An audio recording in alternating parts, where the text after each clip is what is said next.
Bonjour à tous, c'est Lasbin des cinémas. Bien, après la vidéo sur Chuck Norris, Invasion USA et Delta Force, qui mine de rien, que je ne pensais pas que ça allait cartonner autant que ça.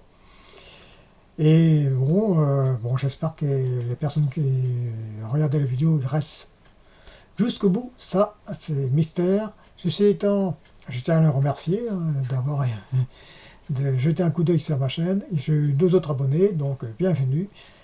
Faut que vous continuez à vous abonner, n'hésitez pas. Il faut que la chaîne elle monte, bien sûr. Parce que j'arrêterai de dire ça quand j'aurai un peu plus de 100. Donc quand j'aurai 100 abonnés, j'ai ma petite communauté, c'est très bien. Voilà. Donc aujourd'hui, qu'est-ce que je vais parler? Eh bien, je vais parler de Blonde et de Davis, deux biopics. Bon, une biopic, et un autre, c'est une fausse biopic. Donc on va commencer par eh bien, Blonde. Le film est extrêmement controversé.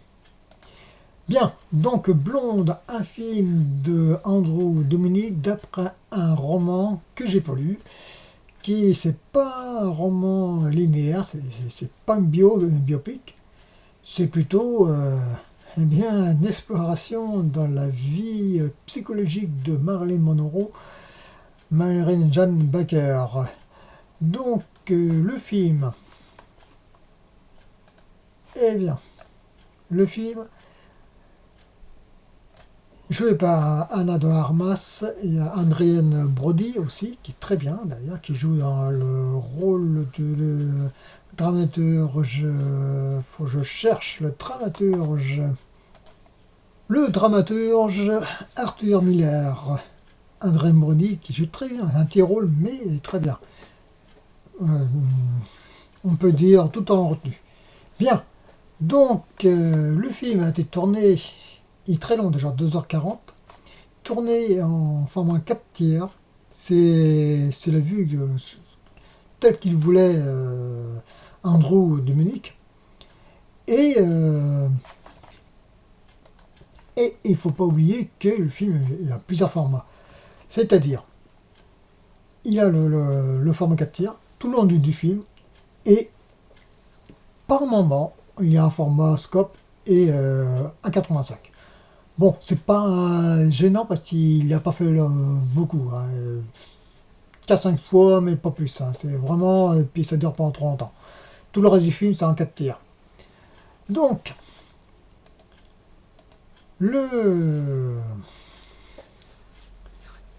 le film en lui-même, très bien réalisé. C'est un classique, mais il prend un peu dans le style de David Lynch. Bon, pourquoi pas, mais c'est David Lynch du pauvre.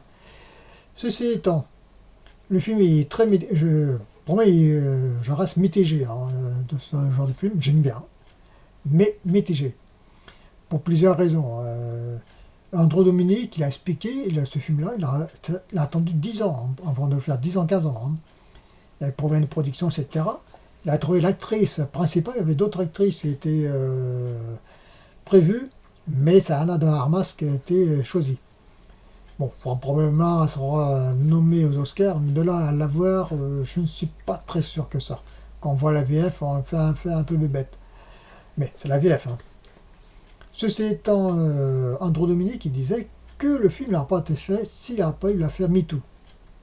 Je vais expliquer ça plus loin, pourquoi ça un peu gênant, ça gêne un peu de ceux qui l'ont vu le film.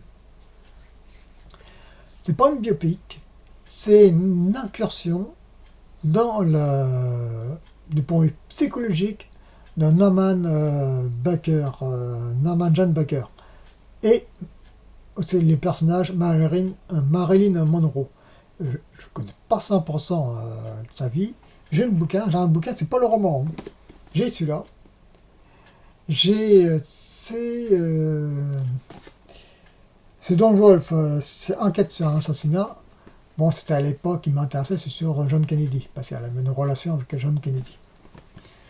Donc, au-delà du point de vue technique, est très réussi, un peu à David Lynch, un peu long, un peu fouillé, c'est pas linéaire, c'est pas un biopic comme j'ai dit tout à l'heure, et c'est là que c'est un peu embêtant, parce que c'est une biopic, filmé comme il l'a filmé, là ça a été chef-d'œuvre, ça a été nickel.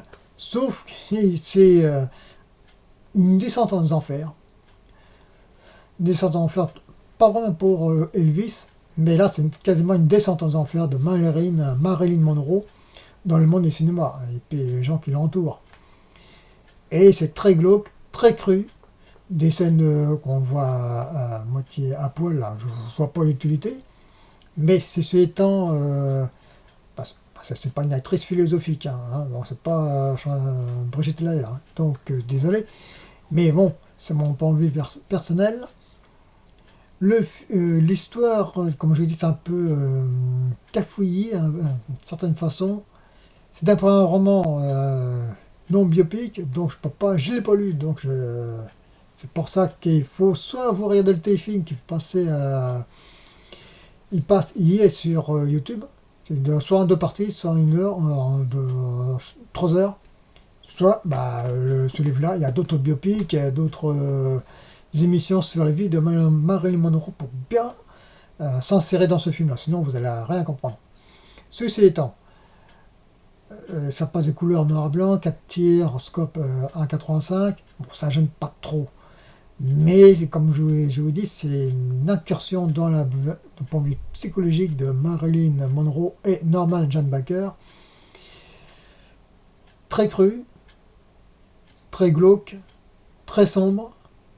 C'est dommage qu'il s'est attaché aussi, que là je reviens sur l'affaire MeToo, que certains producteurs il l'auraient violé, tout ça. Bon, bref, la main à la cuisse. La scène, que c'est en réflexion qu'on voit la scène que les mecs sont en train de baver, tout ça, la gueule comme ça. Sur 7 ans de réflexion, un truc comme ça, je crois. Bon, c'est la fameuse scène connue où elle est sur la bouche d'aération, qui soulève la jupe, on voit son slip. Et puis alors, c'est un slip, hein, puis c'est tout. Hein. Mais le mec tire la langue. Ceci étant, c'est pas le truc. Bon, c'est le parti pris du cinéaste, et surtout 2 scènes que on voit le fœtus qui parle. Bon, il y a eu 2 fausses couches,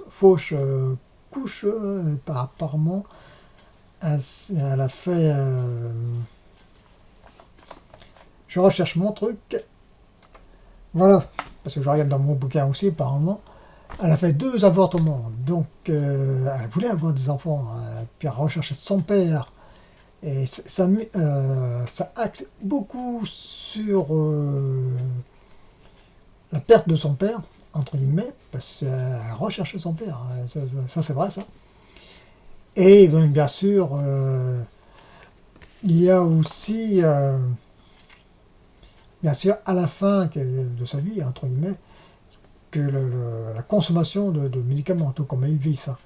Parce qu'il y a eu dans son livre-là, dans le voix, il pense que ça entre guillemets, un assassinat. Bon, on ne va pas spéculer là-dessus. Apparemment, surconsommer des médicaments, certes, mais apparemment, elle s'est plantée pour doser un certain médicament, c'est là que ça a causé sa mort. D'après le rapport. Ceci étant, il s'attaque pas du tout là-dessus. Surtout, et ce qui est dommage, qu'il n'y a pas de. On voit un tout petit peu comment ça passe le tournage de certains live shows. C'est dommage qu'ils ont. De Andrew Dominic, il n'a pas été juste adapté grosso modo le bouquin, puis terminé, et puis plutôt faire une biopic, ça a été très très très très bien. Là, malheureusement, c'est là que c'est beaucoup de monde, moi en premier, il y a d'autres. C'est un peu mitigé sur ce film-là. Très bien réalisé, très bien joué, très bien fait, c'est pas le souci. Mais c'est, comme j'ai dit, c'est trop cru, même avec la liaison avec John Kennedy, c'est quasiment trop cru, c'est quasiment, on me pose des questions, c'est pas un film de cul. Il faut arrêter, quoi. Donc, c'est un peu dommage. Pour moi, c'est dommage d'aller trop loin là-dessus. On ne sait pas ce qui s'est passé d'ailleurs, premièrement une, donc là, c'est spéculation. Seule chose de bien qu'il a essayé de faire des David Lynch. Bon, d'accord, mais c'est pas encore réussi d'une certaine façon. C'est David Lynch des pauvres. Hein. Ceci étant, pour en conclusion, personnel. Techniquement, c'est très bien réalisé, bien joué, etc. Sauf que c'est un peu cru, c'est trop sombre, trop dur. Et il y a un autre mot que j'ai dit tout à l'heure, sombre, glauque, voilà, glauque, ouais, cru. Et c'est dommage, j'aurais préféré une biopic comme Elvis. Et là, c'est Baz Luhrmann pour Elvis, c'est plutôt réussi. Allez, on va pour la suite. Donc, oui, là on voit cette photo-là. Pour finir avec Marilyn Monroe. Donc là, ce que vous voyez, Marilyn Monroe a du moins un trou de unique. Il met en avant que Marilyn Monroe elle a eu deux personnalités. C'est possible. Hein. Passer à Norman John Baker et Marilyn Monroe. Et là, c'est là qu'elle hésitait à la fin d'aller dans le film, dans les studios. Donc après, ça se transforme en Marilyn Monroe. Il y a aussi, c'est une icône, hein, tout comme Elvis, c'est une icône. Les gens, même les femmes, sont les hommes fous d'elle et les femmes folles d'elle. Elles voulaient ressembler à elle. Et c'est là que oui, ça la rend complètement maboule, Marilyn Monroe. L'autre souci aussi que j'ai oublié, j'ai parlé un tout petit peu, c'est la VF. La VF, on voit. Moi j'ai l'impression que ça représente une Marilyn Monroe un peu bébête. Sauf bête, même elle était extrêmement intelligente, extrêmement cultivée du point de vue, pas du point de vue cinéma, mais du point de vue littéraire, vu qu'elle s'est mariée avec Arthur Miller, donc c'est pas pour rien. Donc c'est mal passé après. Mais non, elle avait une culture très haute de point de vue littéraire. Bien, allez, on y va sur Elvis. Là, c'est autre chose, réalisé par Baz Luhrmann, avec Tom Hanks, Austin Butler, c'est un jeune acteur. Et pour vous dire, c'est une biopic. Là, je ne connais pas du tout la vie d'Elvis Presley, je précise tout de suite. Il ne faut pas oublier qu'il y a des films américains, et ils ont beaucoup de films américains, comme True Romance, Road to Graceland. Il y a d'autres films qui mettent en avant Elvis Presley. Elvis Presley, c'est-à-dire que c'est un culte, ils vouent un culte, les Américains, pas tous, mais une grande partie des cinéastes et des Américains vouent un culte envers Elvis Presley. Nous en France, c'est Johnny. Hein. Bon, moi Johnny, ouais. Ceci étant, le film est très réussi, réalisé de façon classique, par moments stylisé. Tom Hanks ne fait pas trop de tonnes, c'est très bien. Le film, c'est linéaire, c'est très bien. Ils mettent en avant surtout la relation avec le colonel Parker, c'est-à-dire Tom Hanks, et aussi sur l'origine de sa musique, c'est-à-dire la musique noire qui était extrêmement inspirée. Là, on va voir, attendez, là je vais baisser l'image pour que vous puissiez voir colonel Parker. À gauche. Là, c'est pour dire que le cinéaste Baz Luhrmann, il met aussi en avant l'influence de la musique africaine sur Elvis Presley. Aussi, il met tout petit peu la vie avec Priscilla Presley, sa future femme, mais un tout petit peu, même sur sa fille, parce qu'il va être mort jeune, à 42 ans. Et surtout qui met en avant, c'est la relation ambiguë avec le colonel Parker, c'est très intéressant. Entre guillemets, c'est dans le film, où le colonel Parker dit « Oh, on m'accuse, on pointe du doigt, parce que c'est à cause de moi que j'aurais fait mourir Elvis Presley de fatigue, hein, c'est clair. » On voit des scènes qu'on voit Elvis Presley complètement fatigué, il va tomber par terre. Et ça a 10 minutes à 15 minutes devant un concert, qu'il devait faire. Et une bonne picouse, et on y va. Vas-y, cache-toi. Et bon, ben, voilà. Et puis après, à la fin, médicament sur médicament, tout comme Marilyn Monroe, ça va causer sa perte. Il va grossir, il va prendre du poids, il va avoir du mal à marcher. Alors, on va voir à la fin du film. C'est là comparé au film que j'ai pas vu, hein, de Carpenter, Elvis. À deux versions. La version française est une copie complètement pourrie sur le net, et l'autre version en vidéo sous-titrée. Là, le film commençait, Carpenter, en vitesse. Hein. Il va commencer avec un coup de feu, il va faire se baisser avec ça. Et il va voir aussi, évidemment que moi, ça va finir par, il va se rappeler sa carrière, tout ça.